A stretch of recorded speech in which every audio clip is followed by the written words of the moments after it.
ലോക ക്രിക്കറ്റിനെ പതിറ്റാണ്ടുകളോളം അമ്മാനമാടിയ ഓസ്ട്രേലിയ നാണക്കേടിന്റെ വക്കിലാണ്. തുടർച്ചയായ രണ്ടാം തോൽവിയോടെ സൂപ്പർ 8 കാണാതെ പുറത്താകുമെന്ന ഭീതിയിലാണ് മൈറ്റി ഓസീസ്. കുഞ്ഞൻ ടീമുകളുടെ മത്സരഫലം ആശ്രയിച്ചാകും ഓസ്ട്രേലിയയുടെ ഭാവി. സിംബാബ്വേയോട് തോറ്റു, ശ്രീലങ്കയോട് തകർന്നു, മൈറ്റി ഓസീസിന്റെ കൊമ്പൊടിഞ്ഞു. ക്രിക്കറ്റിൽ ടെസ്റ്റ് എന്നോ ഏകദിനമെന്നോ 2020 എന്നോ വ്യത്യാസമൊന്നുമില്ല. ഓസീസ് താരങ്ങൾ എന്നും തലയുയർത്തി നിന്നിട്ടുണ്ട്. ആരെയും കൂസാതെ ഭരിച്ചു നടന്നിട്ടുണ്ട്.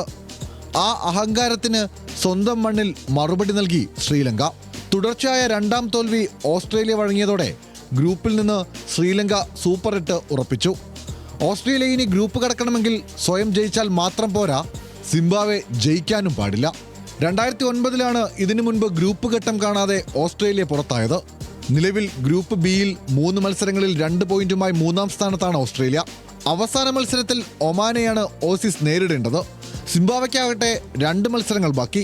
ഇന്നത്തെ മത്സരത്തിൽ അയർലൻഡിനോട് തോറ്റാലും അവസാന മത്സരത്തിൽ ശ്രീലങ്കയോട് ജയിച്ചാൽ സിംബാബ്വെക്ക് സൂപ്പർ 8-ലെത്താം. ഇനി ഓസ്ട്രേലിയ ഒമാനോട് ജയിച്ചാലും മതിയാകില്ല.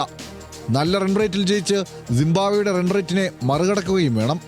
അത്ഭുതങ്ങൾ സംഭവിച്ചില്ലെങ്കിൽ ഓസ്ട്രേലിയ പുറത്താകുമെന്ന് സാരം. Sports desk, news Malayalam.